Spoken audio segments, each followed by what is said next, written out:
You know what? This is encouraging to see folks who are still out here, even young people, y'all. Let's give it up for all the young people, all the kids that are still sitting here, and all the mothers that are holding the babies, and I'm watching them pushing the strollers around and staying involved as long as they can. I just want to say thank you so much for being true patriots, because doesn't that give you hope? Y'all, we are at the verge of losing it all, I believe, with all my heart. I believe we're right at the crossroads. We're right at the tipping point. And when I see folks who are willing to sacrifice, come out on a beautiful day to listen to the candidates so they can make an informed decision, and then many of you who will roll up your sleeves and help get out the vote, that's encouraging, isn't it? Yes or yes? Yeah. All right, I'm Josh Clark, and I'm running for the United States Senate, and I'm running to beat Raphael Warnock. How many of you ready to boot Warnock? Yes? All right. Well, by God's grace, I am the proven conservative that you've been waiting for that can beat Warnock in November. Okay, I want to share with you, just back up for a moment, who I am very quickly. For those of you who I haven't had the privilege of knowing, want to share with you why we're running and why and how we are going to win in November as a team together. First of all, what encourages me is that we can overcome. As discouraging as it is to see the things that are happening in our country and our liberty that's under attack right now, you know, there are people that I've been with today, like Karen, who I watched last week, arrested in front of my eyes in Gwinnett County, the county I grew up in, saying, "Josh, help me." And you know, you feel, I mean, it just angered me to see a parent arrested in front of their child for standing up for freedom for our children. She wasn't even standing up for herself, it was for her children. Arrested. But see, I started seeing this happening back in 2020, right after the pandemic hit. I saw states and saw folks trying in California. My friend, dear friend, Mike McClure is on Wall Builders the other day sharing the story that I know very well. Went out and visited him in 2020, his church. He stayed open when the government told him to shut down, and millions of dollars of fines. And I said, I never dreamed that would happen in America. I saw people, the riots, and I saw people, this victim mentality that was starting to take hold. And we started an Overcomers Conference to say that we are more than overcomers. Some of my favorite translation is overcomers. There's also conquerors, but I love that word, overcomers. We are more than overcomers. Every generation has risen up to the challenges facing them and has overcome.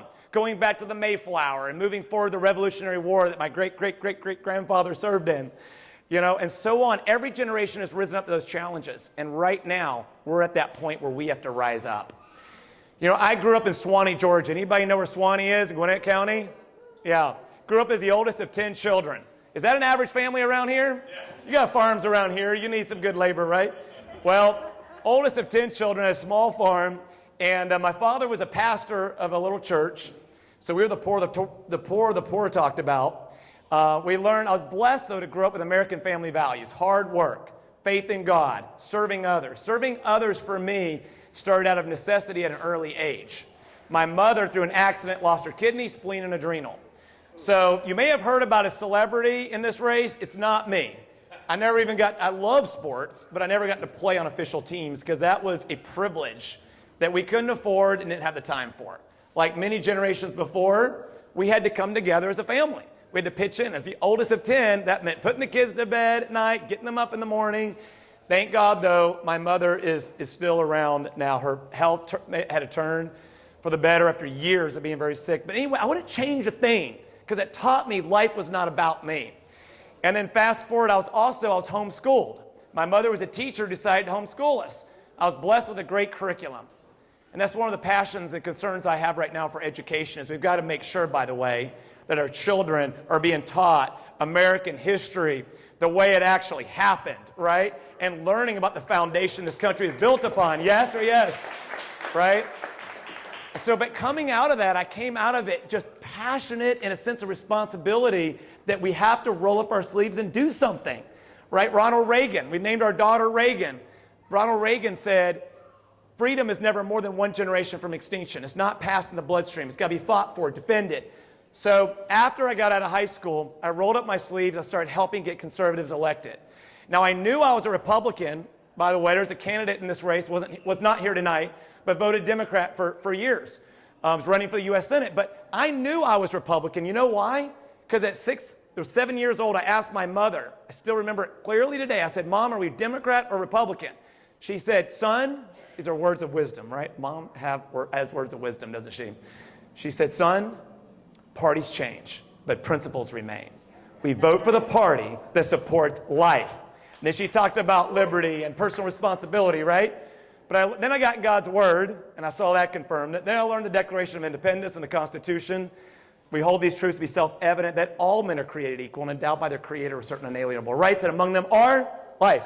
By the way, you get that one right, you get the rest. Studies show that. Statistics show that. So that's so important. But anyway, so I got involved. I'll skip over it, but I got to help constitutional conservatives, the best I could tell, help them get elected. I never had aspirations to be in office, but then I got challenged by a friend at the age of 30. In my 20s, I was serving, volunteering, and then I was also building 2 companies that are still around today. At 30, I was challenged to run for office. I said no. Halfway through, I said, I'll spend a month thinking about it. I said no. I wasn't ready to take the oath of office and pledge of poverty, right? That's what it is if you're running for the right reasons, what it should be, right? Anyway, the Lord convicted me. It's another story, crazy story, but God convicted both my wife, Chelsey, and I. We stepped up. We went all in. People said, you don't have a chance. I was running against who the AJC said would be the next governor. Well, when God calls you to do something, never underestimate what is possible. We ended up winning by a landslide 70-30. By God's grace, an amazing team, and we worked our tails off. And anyway, I served 2 terms, and I'm proud of my voting record, and that's why I say I'm a proven conservative. This is not a 2-year term like Congress. This is not 4-year like the president. This is 6 years. It's the longest term you can run for. You can do a lot of good. You can do a lot of harm. And we are at that, right? We are at that point where every single vote counts. John McCain was a hero as far as his service, right? POW and all. Look what happened, though, in the Senate. We still had the Non-Affordable Care Act thanks to that vote. So for me, I believe it's serious. And that's why I'm thankful you're here doing your homework, looking into who's running, why. And that's why I say I'm the proven conservative. But I didn't get into it because I said, this is my chance. I can win. I can run for the U.S. Senate. It wasn't part of the plan. We were actually, many of the plans of a man, right? The Lord directs the steps. We were headed to Costa Rica to do missions for a year, learn Spanish as a family, and spend a longer period of time with the ministry we started, Serving is Living. We took families to serve together. Anyway, God had other plans. And that's another crazy story. When my good friend Emery Dunner, who was talking about somebody walking up and challenging him, stories like that was just crazy. And I needed God to speak clearly for us to get in this race and to quit my executive role. I left the legislature, by the way, 8 years ago, unopposed for a 3rd term. I believe that public service should be a season and not a lifetime career. So, again, proud of that record, proud of getting to serve. I earned the Defender of Liberty Award. Georgia Right to Life gave me their highest endorsement. The NRA, a lot I could say, but we don't have time about that. Love to talk to you about it. Go to our website, look at it. But that track record, it was a privilege. I stand by that. But then God called me out. I had an opportunity for a platform, and I'm always about, Lord, give me a platform where I can make a difference and serve. And so we didn't know we were getting paid, but I had an opportunity to go work for a company that said I could be as bold as I wanted, sharing my faith and teaching leadership from a biblical perspective. So I've been doing that for 8 years. And then in 2020, back to where we started, I got concerned about what was happening in our country. A sleepless night, I was on my knees just praying, came in to Chelsey the next morning. I said, honey, you won't believe it. Switch flipped, my heart changed. I believe God's calling me to the U.S. Senate. But I didn't want to do it now because we had all these plans. I said, maybe the Lord will let me do it down the road. But anyway, that crazy story where people came up and challenged me out of the blue. I coach cross country with 73 kids, and I'm challenging them to rise up. And I realized God was challenging me to step up. So we've gotten in this race, and we're concerned about something, a lot of issues. And you'll see it on my website, but a couple of them are, we are stealing from our children's future with this debt at $30 trillion and climbing. I'm a penny pincher, right? I know the difference between needs and wants. When I served on appropriations, I asked the tough questions. We've got to do that. We've got to be willing to sacrifice, right? And yet, look where we're at right now. We're literally borrowing from our children's future earnings. That's called being a thief. We are stealing from, that's despicable, isn't it? We've got to stop that. And then, I look at our borders. I'm a compassionate conservative. I slept on the floor for years while homeless lived in our home, where we'd reach out to other people and offer a place. I tell my liberal friends, open your doors, have people in. I'm all for that. But if you're compassionate, you have a secure border. It's a national security risk, right? Number one cause of death, 18 to 45, drugs, right? Much of that coming from China. So we got to close the borders. We got to stand for freedom. I started there talking about the pastor, talking about Karen who was arrested. So y'all, I want to thank you all again for rising up to the occasion, because I believe there is still hope if we get this right. We can't just look at a red wave coming and say, who would be nice to get there? Oh, I hope this works out. I hope this person's conservative. Now, I want you to know I am not a career politician. I served 2 terms. I left 8 years ago, right? But I am proven, and I can get to work on day 1 to fight for you. And I will stand alone if necessary. Look at my brother David, if you've heard of him, David Clark. Stood up to the speaker, whether you agree with that or not. He stood up on conviction, stripped of his chairmanship, right? Put in the dungeon office. That's the kind of patriots that we need. Not somebody who just follows orders, right? And that's a great quality to have, but you need somebody who will stand alone if necessary. But I am also about being winsome. We can win people over by our chaste conduct, right? By loving them, caring about them, but never compromising on the principles. And if we do that, I believe that together we can overcome the serious challenges that are before us today. I want you to meet my wife, Chelsey. Chelsey, will you stand up? Our 6 children, I believe, are all here in the room with me. Please stand up. This was we got a birthday girl. Where's Reagan? Reagan's 7 years old today, spent the whole day on the campaign trail with us. But y'all, they aren't coerced into doing this. This was a family meeting we had. And we sat down and I read them the Declaration of Independence and what our founding fathers said. And John Hancock, the John Hancock signature, when he signed that, he was the wealthiest member. And when he died, as I hear, in a debtor's prison. His chips quit trading as soon as he signed that. He risked everything. And it's not too great for any of us to do. And I told my children, I said, that's the kind of commitment, if we sign up for this, that each of us must make. It's called a Patriot's Pledge. Have you heard of that? Treptow, World War I soldier. I think about him, a little note in his pocket. And in that note, by the way, he gave it all. This guy gave it all. He was dead on the battlefield. I've got 4 brothers who served on the front lines of Afghanistan, on the front lines, with bullets whizzing by them. And so when I share this pledge, I think about them and so many that you know who have served.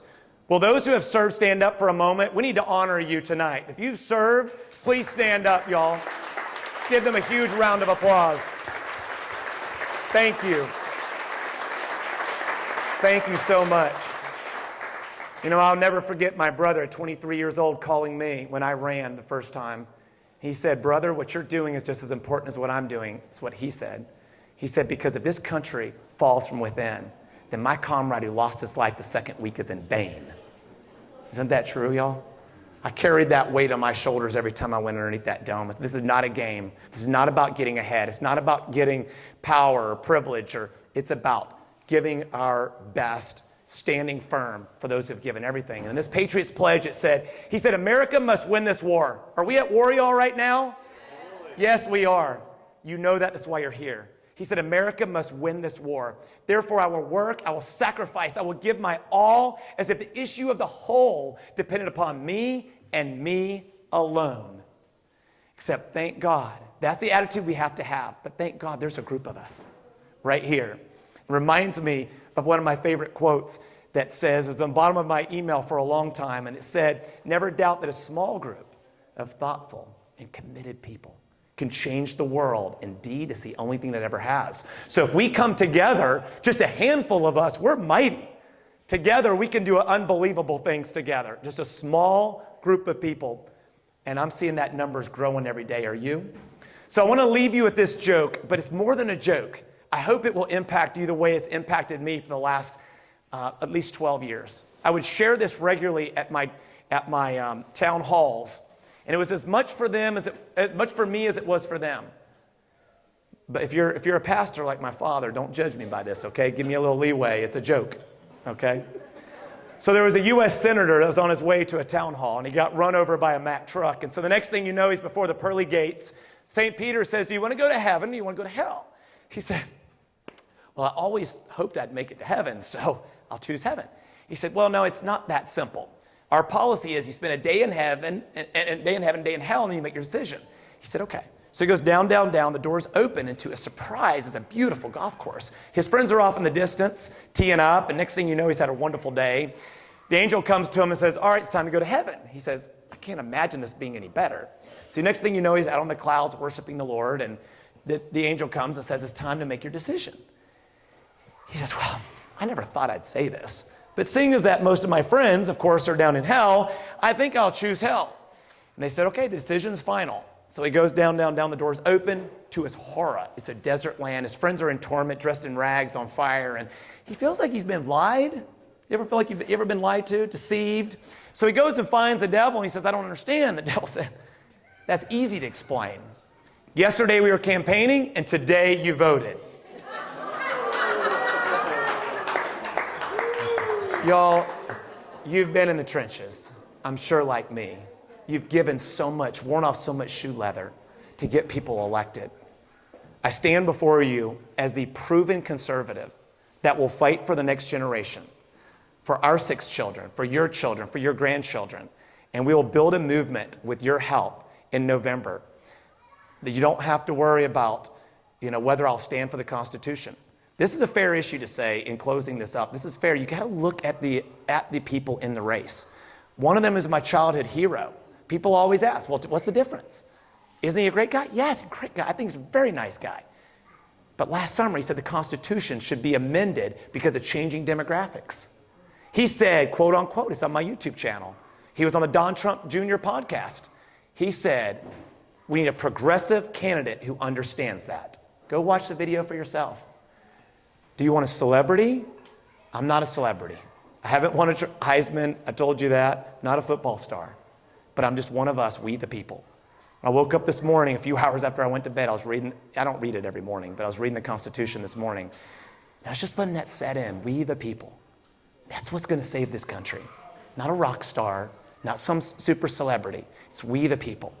So if you give me the opportunity, I will fight for you. I'll never forget you. You have a Clark, they'll stand up for you, just like my brother and I. So thank you so much for your consideration. And when you guys leave, we've got signs, we've got literature to share. I'll stay here as long as you want. My home's right out there. Our family's living in that bus or crisscrossing the state. And feel free to drill me and interview me. And if you decide to go with us, we'll win together.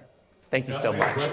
Yes, sir. I actually got 2. Okay. The same yes or no question I asked earlier. If you were elected, would you vote for Mitch McConnell? That's a great question. And I may not have the answer that you're looking for, but I'll always shoot straight with you.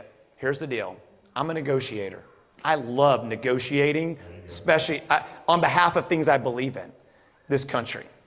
I believe that when you go ahead, if I were to say I would not vote for McConnell, I'd be tying my hands around my back.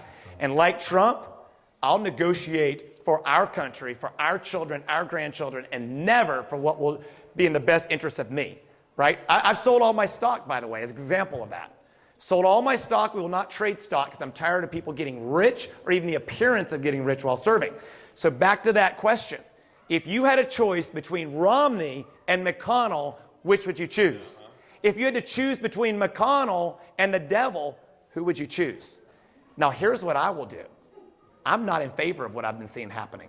I'm not in favor of the debt ceiling continuing to raise. What they did earlier this year, I thought was despicable. How they enabled the Democrats to raise the debt ceiling like they did. Okay, here's what I will do. I will do exactly what I did in my first year down at the Capitol. On day 30, the speaker called me up to the rostrum and said, you. I was like, what, me? You, yeah, come up here. He says, who do you think you are, the tail wagging the dog? Let me tell you why. I had stood against the healthcare exchange, Obamacare, being rolled out in the state of Georgia. I kid you not. that was happening. He was supposed to come up for a vote that day. He was angry at me. He said, who do you think you are, the tail wagging the dog? He said, you need me to get reelected.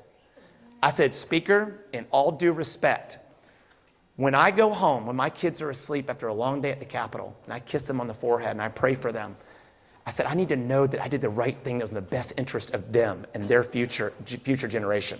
Because that's a statesman. A politician worries about the next election, whether the speaker will help me get reelected, right? That's a politician. I said, and then when I lay my head on the pillow, I'm going to have a clean conscience between me and God. I said, and then after that, I'm as much of a team player as I'm able to be. I told you where I stood on this. And so you better believe I went office by office by office trying to talk people out of voting for that and standing with that. I was doing everything I could to defeat it. So that's what I'll do in trying to find the right leadership, is we've got to build a coalition to get the right people to step up. Well, that was my second question. What would you do then to get that first person in, build the right coalition? Yes. You answered it. I want to thank you. Yes, thank you. You did. He answered it. All right, we got to ask him. Ladies and gentlemen, Josh Clark. Thank you, guys. Thank you. Thank you.